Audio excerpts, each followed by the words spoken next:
Good afternoon dear student. जैसा कि पिछली कक्षा में आपने मेथड ऑफ प्रिपरेशन ऑफ हैलोएल्कीन पढ़ा था, उसमें आपने मेथेन के हैलोजनीकरण अभिक्रिया से आपने मेथिल क्लोराइड, डाइक्लोरोमेथेन, क्लोरोफॉर्म और कार्बन टेट्राक्लोराइड बनाने की विधियों का जिक्र किया था। आज हम दूसरा टॉपिक उसी से related method of preparation of haloalkene की बात कर रहे हैं। उसमें आप एल्कीनों से कैसे हैलोएल्कीन बनाते हैं उस पर बात करें। एल्कीनों की क्रिया HBr से कराने पर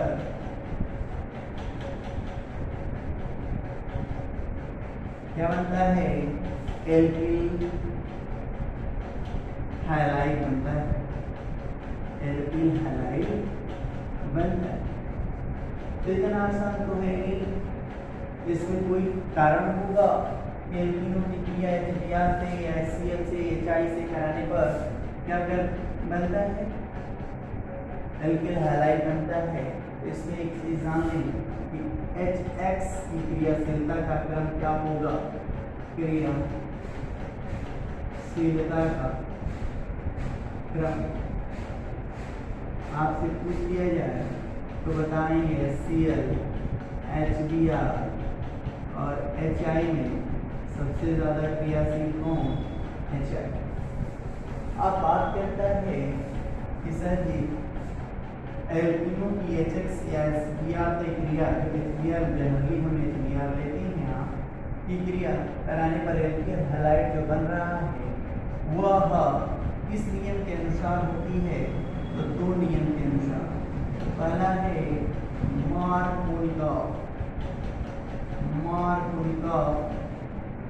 नियम के अनुसार होती है और दूसरा होता है एंटी मार्कोनिकॉफ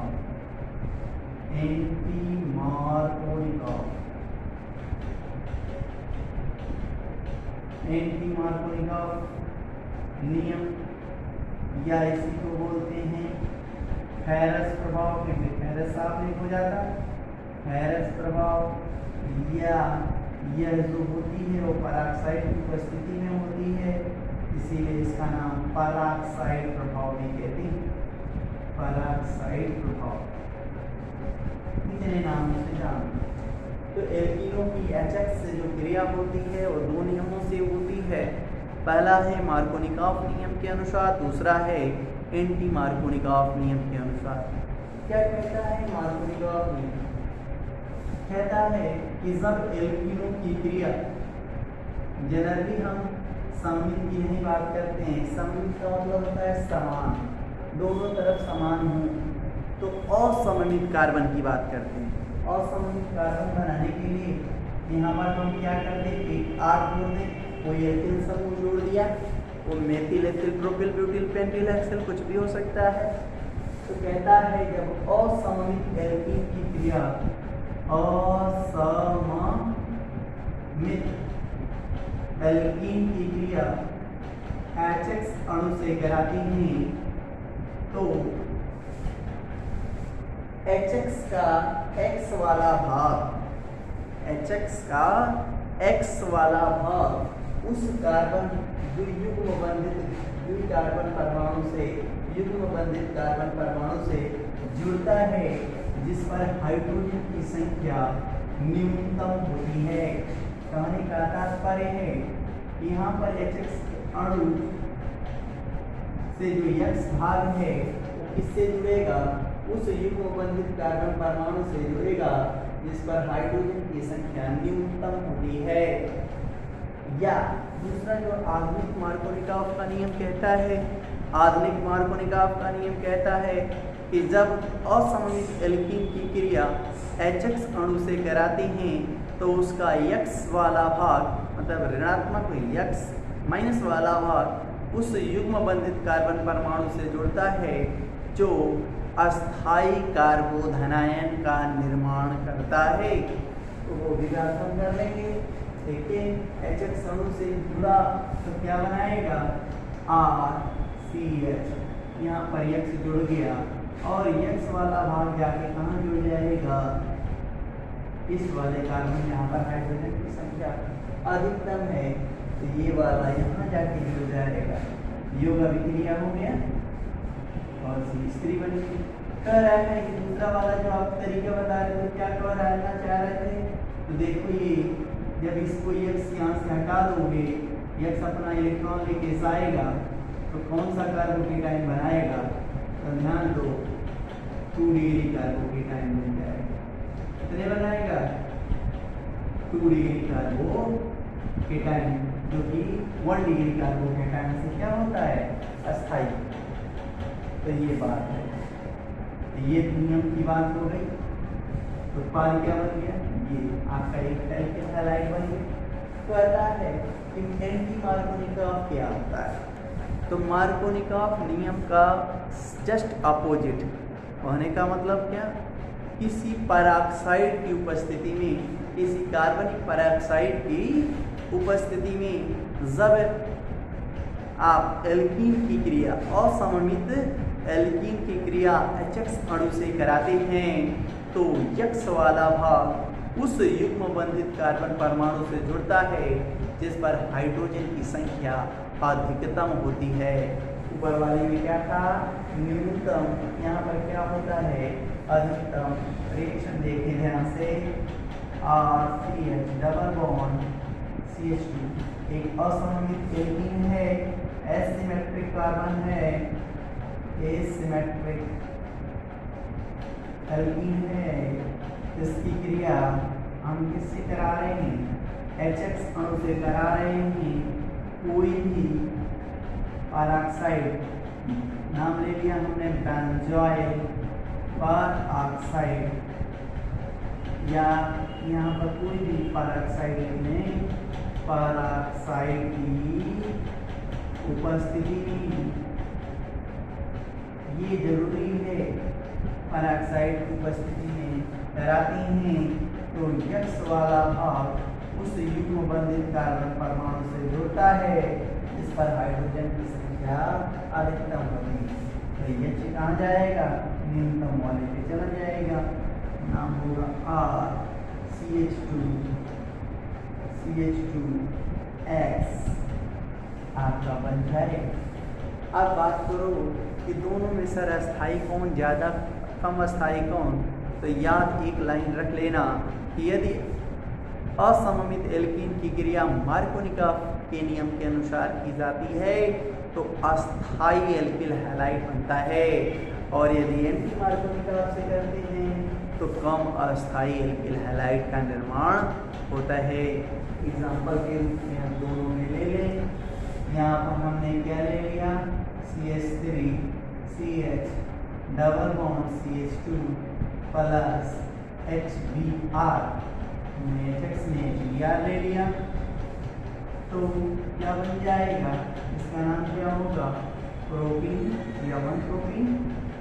रिएक्शन हो जाएगा तो क्या बन जाएगा, क्या ध्यान से देखते रहिए, तो 2 bromo propene, 2 bromo propene, 2 degree alkyl halide बन गया, 2 डिग्री एल्किल हैलाइड बन गया। यहाँ पर देखिए 1 डिग्री एल्किल हैलाइड बनेगा, इसमें एग्जांपल ले लें, CH3CH double bond CH2 plus HBr, peroxide की उपस्थिति में बनाए तो क्या बनेगा, CH3CH2CH2 ये आपका 1 डिग्री एल्किल हैलाइड बनेगा। IPC नाम क्या हो जाएगा, 1 ब्रोमो प्रोपीन, 1 ब्रोमो प्रोपीन। तो दोनों रिएक्शंस को आपने अच्छे से देख लिया। अब नेक्स्ट की बात करते हैं, तो नेक्स्ट रिएक्शन में आप बात करेंगे एल्कोहल से एल्किल हैलाइड की निर्माण, एल्कोहल से एल्किल हैलाइड का निर्माण कैसे होता है।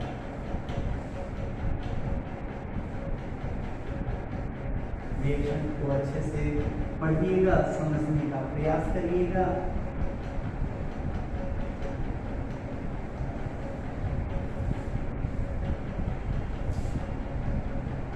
एल्कोहल से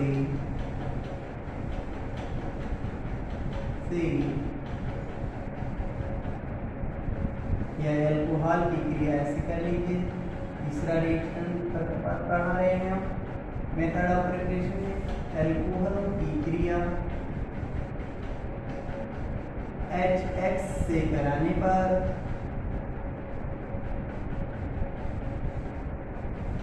एल्किल हैलाइड बनता है। एल्किल हैलाइड बनता है। तो कैसे सर नहीं समझ पा रहे हो? कोई भी एल्कोहल ले लिया ROH, हमने यह भी बताया है HX की क्रियाशीलता में HCl, HBr और HI सबसे ज्यादा क्रियाशील कौन? HI। तो देखो जब ROH की क्रिया HCl से कराती हो तो एक उत्प्रेरक रखना होगा आपको निर्जल ZnCl और ताप रखना होगा। टेम्परेचर देंगे तो कहता है अम्ल H देगा, यहाँ से OH ले लेगा, क्या बना देगा? RCl बन जाएगा और H2O बाहर। ध्यान से देखते रहिए। फिर एल्कोहल ले लिया, कोई भी जनरल एल्कोहल ले सकते हो आप। HBr के साथ क्रिया करानी है तो कहता है यहाँ पर भी पानी निकालने के लिए हमको निर्जल कारक पदार्थ लेना होगा और सांद्र सल्फ्यूरिक अम्ल को लेना होगा। सांद्र सल्फ्यूरिक अम्ल ले लेंगे, क्या बन जाएगा? RBr बन जाएगा, जल बाहर निकल जाएगा। तो भिन्न भिन्न परिस्थितियों में आप देख रहे हो, यदि आप HI से क्रिया कराते हो तो यह तो बहुत ज़्यादा क्रियाशील है ना, तो केवल महज गर्म कर देने से पानी निकल जाएगा और एल्किल आयोडाइड का निर्माण हो जाएगा। इस पर एग्जाम्पल भी देख लेना। यहाँ पर हम कोई एल्कोहल ले लें, मीन्स एथिल एल्कोहल की क्रिया HCl से करा दें तो ध्यान से देख लेना, C2H5Cl बन जाएगा, जल बाहर निकल जाएगा। यहाँ पर हम C2H5 OH की बात करें, HBr से करा दें तो क्या हो जाएगा? सेम एग्जाम्पल के रूप में हम चला दे रहे हैं तो क्या बन जाएगा? C2H5 Br एथिल ब्रोमाइड बन जाएगा, जल बाहर निकल जाएगा। और यहाँ पर हम एथिल अल्कोहल की क्रिया HI से करा देंगे तो महज गर्म कर देने पर ही एथिल आयोडाइड का निर्माण हो जाएगा। आप एल्कोहल से एल्किल हैलाइड बना लेंगे। अब बात करता है कि सर एल्कोहल की क्रिया केवल HX अणु से कराने पर ही आपका बनता है क्या एल्किल हैलाइड? तो ये बात नहीं है, और भी है। रिएजेंट चेंज करेंगे, प्रोडक्ट सेम रहेगा। ध्यान से देखिए, कैसे दिखा रहे हैं। कहता है कि एल्कोहल की क्रिया, एल्कोहल में भी कौन सा एल्कोहल हमें लेना है इस बात का याद रखिएगा। 1 डिग्री एल्कोहल की बात कर रहा हूँ। एल्कोहल की क्रिया लाल फास्फोरस व पांड्र HI से कराने पर लाल फास्फोरस व सांद्र HI से कराने पर एल्किल हैलाइड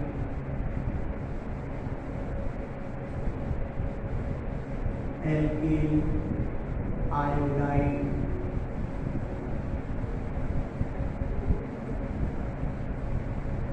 आयोडाइड बनता है। ध्यान से देखिएगा, लाल फास्फोरस और सांद्र HI दोनों ले लिया आपने तो रबड़ हो जाएगा। लाल फास्फोरस सांद्र HI लेंगे तो एल्केन बन जाते हैं।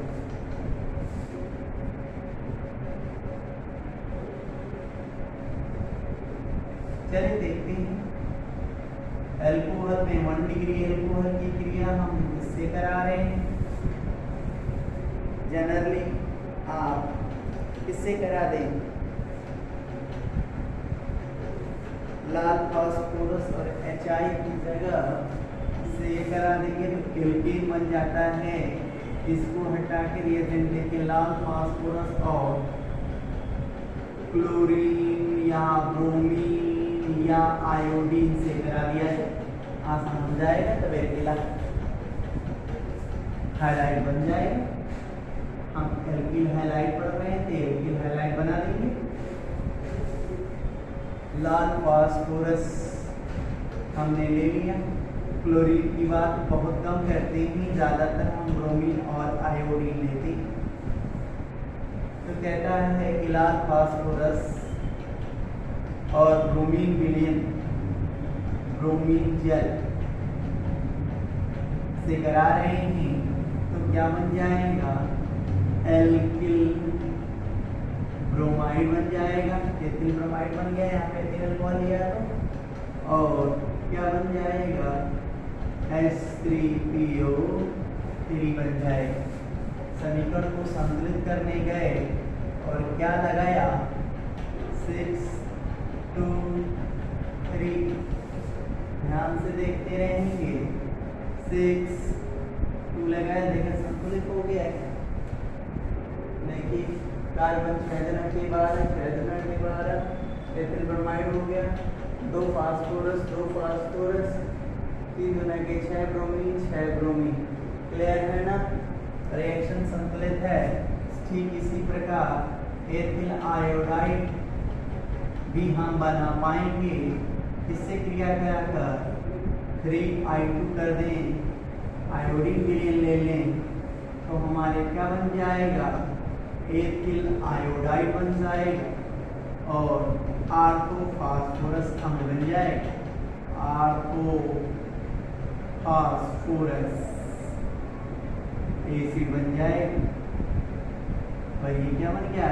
Ethyl bromide. यहाँ पर है यदि हम क्लोरीन ले लेंगे तो एथिल क्लोराइड बन जाएगा। ये रिएक्शन दोनों पढ़ेंगे। या हो रहा है कि सर जी सेम चौथा रिएक्शन देख लें। एल्कोहल से ही कर रहे हैं आप। एल्कोहल में ये चौथा हो जाएगा, ये पांचवा हो जाएगा। सब एल्कोहल से ही बना रहे हैं। तो एल्कोहल में हमने ले लिया एथिल अल्कोहल 1 डिग्री अल्कोहल ही नहीं। इसकी क्रिया आप PCl3 PBr3 या PI3, तो यही वाला जो सिस्टम है इसको अप्लाई किया जाएगा। सेम प्रोसेस, सेम अभिक्रिया करेंगे, सेम उत्पाद आएगा। क्या बनेगा? C2H5Cl बन जाएगा, H3PO3। यदि आपने ये ले लिया तो C2H5Br प्लस H3PO3। इसको ले लिया तो क्या बन जाएगा? C2H5I plus H3PO3। रिएक्शन आप देख पा रहे हैं। तो एक बार रिएक्शन याद नहीं करेंगे, समझ लेंगे कि फास्फोरस ट्राइक्लोराइड रहेगा, चाहे लाल फास्फोरस ब्रोमीन क्लोरीन या आयोडीन विलयन रहेगा, तो हमारा उत्पाद जो बनेगा वो एल्किल हैलाइड ही बनेगा। साथ में रा प्रोडक्ट जो होगा आर्थो फास्फोरस अम्ल बनेगा। समीकरण को संतुलित करना भूल गए तो परेशान न होइएगा, गलती नहीं होगी, आपको फांसी नहीं लगा दी जाएगी। तो केवल समीकरण संतुलित करने से कोई दिक्कत नहीं आएगी आपको। यदि नहीं आता कोई दिक्कत नहीं, टेंशन न लीजिएगा, रिएक्शन को कंप्लीट करिएगा, पूरे नंबर पास आएंगे। कि किसी भी 1 डिग्री अल्कोहल की क्रिया आप फास्फोरस ट्राइक्लोराइड के साथ कराते हैं, फास्फोरस ट्राइब्रोमाइड के साथ, फास्फोरस ट्राई आयोडाइड के साथ या लाल फास्फोरस और ब्रोमीन विलयन के साथ कराएंगे तो एल्किल हैलाइड ही बनाएंगे। इस समीकरण को आप संतुलित करिएगा, 3 लगा के संतुलित हो जाएगा। ठीक है, यहाँ 3 लगाइएगा, ये 3 हो जाएगा। आपका समीकरण लगभग संतुलित है, चेक कर लीजिएगा। ठीक है, अब बात आती है कि सर यदि हमको फास्फोरस पेंटाक्लोराइड आ जाए तो क्या करेंगे। तो जब फास्फोरस पेंटाक्लोराइड आ जाएगा तो केवल थोड़ा सा याद रखिएगा, यहाँ ट्राइक्लोराइड में 8 फास्फोरस अम्ल बन रहा है ना, एक फास्फोरस पेंटाक्लोराइड की अभिक्रिया यदि हो जाती है तो उत्पाद एल्किल हैलाइड ही बनेगा। क्लोराइड बन गया, एक नया उत्पाद याद रखिएगा, ये याद रखिएगा फास्फोरस फास्फोरिल